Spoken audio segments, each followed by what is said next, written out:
গোটা পৃথিবীতে ধর্ম আছে প্রায় 10,000-এর মতো এবং পৃথিবীর মোট জনসংখ্যার প্রায় 77% মানুষ হিন্দু, বৌদ্ধ, খ্রিস্টান এবং ইসলাম ধর্মের অনুসরণ করে এবং বিশ্বের প্রায় 92% মানুষই এই চারটি ধর্মের হয় এই চারটি ধর্মকে বিশ্বাস করে বা তাদেরকে নিজেদের নাস্তিক হিসেবে স্বীকার করে। সুতরাং বাকি 8% যে মানুষ রয়েছে পুরো পৃথিবীতে তারা অন্যান্য যে ধর্ম বিশ্বাসগুলো রয়েছে সেগুলোতে বিশ্বাসী।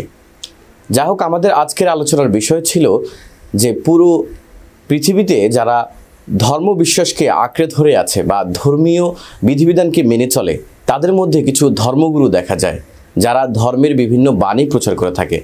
তো বিশেষ করে ইসলাম ধর্মে যারা ইসলাম ধর্ম প্রচার করে থাকে বা ওয়াজ মাহফিলে যারা বয়ান দিয়ে থাকে, বক্তৃতা দিয়ে থাকে, তাদের উদ্দেশ্যে আজকে আমার কথাবার্তা।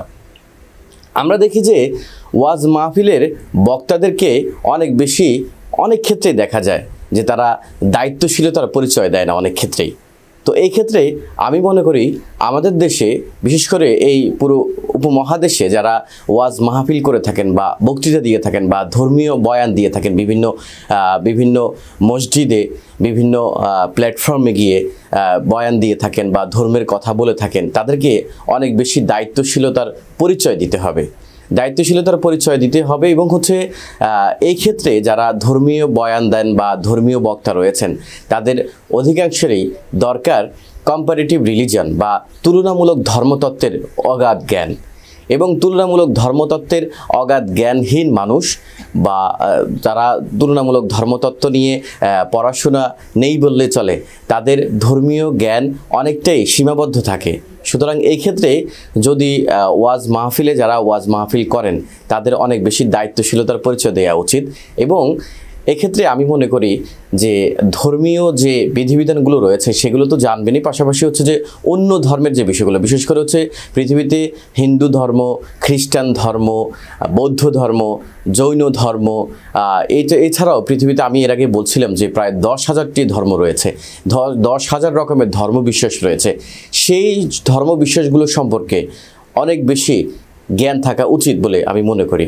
কারণ এই ধর্মতত্ত্বগুলো বা এই ধর্মবিশ্বাসগুলো সম্পর্কে না জেনে শুধুমাত্র একটি গোঁড়ামির বশবর্তী হয়ে কিছু ধর্মবিশ্বাসের বশবর্তী হয়ে যে কিছু বয়ান দেয়া বা কিছু কথাবার্তা বলা, এটা দায়িত্বশীলতার পরিচয় নয়। তাই ওয়াজ মাহফিল যারা করেন তাদের অনেক বেশি দায়িত্বশীল হতে হয়, অনেক বেশি ধর্ম সম্পর্কে জানতে হয় এবং ধর্মীয় বিধিবিধান সম্পর্কে জানতে হয়।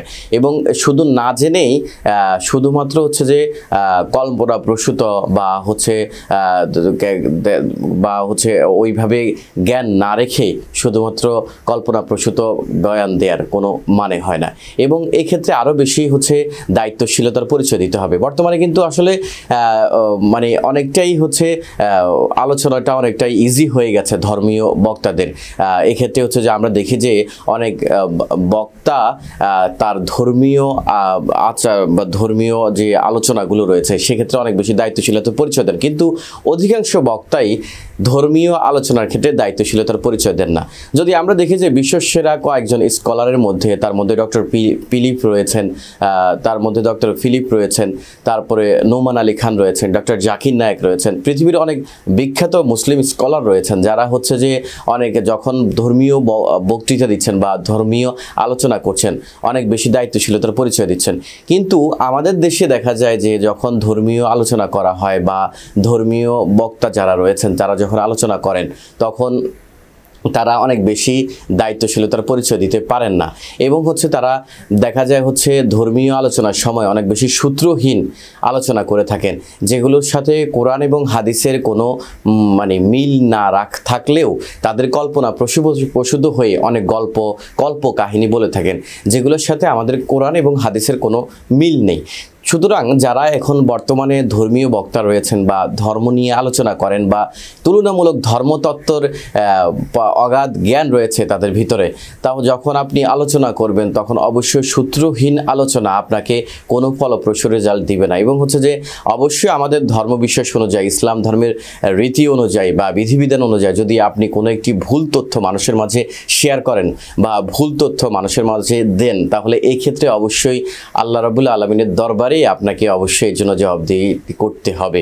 এবং এই ক্ষেত্রে যখনই আপনি ধর্মীয় কোনো আলোচনা কোড আনকোড করে বলতে পারবেন বা সেটা কোথা থেকে আপনি নিয়েছেন, কল্পনাপ্রসূত কোনো আলোচনা না বলে বা নিজের মন গড়া কোনো কথাবার্তা না বলে যদি আপনি কোরআন এবং হাদিসের রেফারেন্স সহ আপনি আলোচনাটি মানুষের কাছে পৌঁছাতে পারেন, তাহলে সেটির গ্রহণযোগ্যতা অধিকাংশেই বেড়ে যাবে। কারণ এখন বর্তমানে কিন্তু আপনি যদি কোড আনকোড বা কোডহীন কোনো কথাবার্তা বলেন, তাহলে কিন্তু এখন অনেকটা ইজিলি মানুষ ধরতে পারবে। কারণ এখন তো অনেকটাই তথ্যের অগাধ সম্ভার কিন্তু এখন মানুষের হাতেই। সুতরাং কোড আনকোড কোনো কথাবার্তা বা কল্পনাপ্রসূত কোনো কথাবার্তা বা নিজের মতাদর্শিক কোনো কথাবার্তা না, নিজের মন গড়া কোনো কথাবার্তা বলে মার্কেটে আসলে হচ্ছে যে ওইভাবে মানুষের কাছ থেকে আস্থা এবং বিশ্বাস নেওয়া যায় না। সুতরাং যারা ধর্মীয় বক্তা রয়েছেন, বিশেষ করে যারা ধর্ম নিয়ে আলোচনা করে থাকেন, তাদের উদ্দেশ্যে আমি বলবো যে যখনই ধর্মীয় বক্তা বা ধর্মীয় আলোচনা, এটা অনেকটাই হচ্ছে যে একটি সওয়াবের কাজ এবং হচ্ছে যে এই ধর্মীয় আলোচনা মানুষের মাঝে পৌঁছে দেয়া বা ধর্ম বিশ্বাসকে মানুষের কাছে পৌঁছে দেয়া, মানুষকে নীতি নৈতিকতার শিক্ষা দেয়া বা ইসলাম ধর্মের প্রসারে মানুষের সাথে কাজ করে যাওয়া, এটা অত্যন্ত ভালো একটি কাজ। কিন্তু সেই ভালো কাজটি অবশ্যই নিজের মন গড়া কল্পনাপ্রসূত নিজের মতাদর্শের ভিত্তিক হবে না।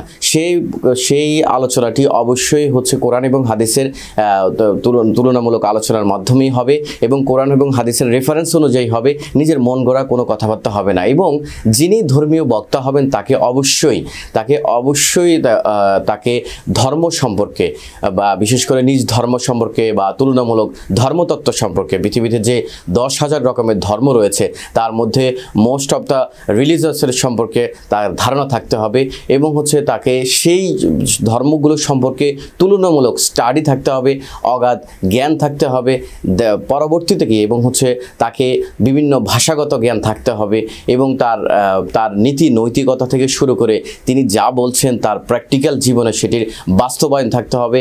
এরপরে একজন বক্তা কিন্তু শুধুমাত্র হচ্ছে যে ওয়াজ মাহফিলে হচ্ছে সুরেলা কণ্ঠে বলতে পারলে সে বক্তা হয়ে গেল না, বা ওয়াজ মাহফিলে সুরেলা কণ্ঠে সে টেনে কিছু কথা বলতে পারলে কিন্তু সে ধর্মীয় বক্তা হয়ে গেল না।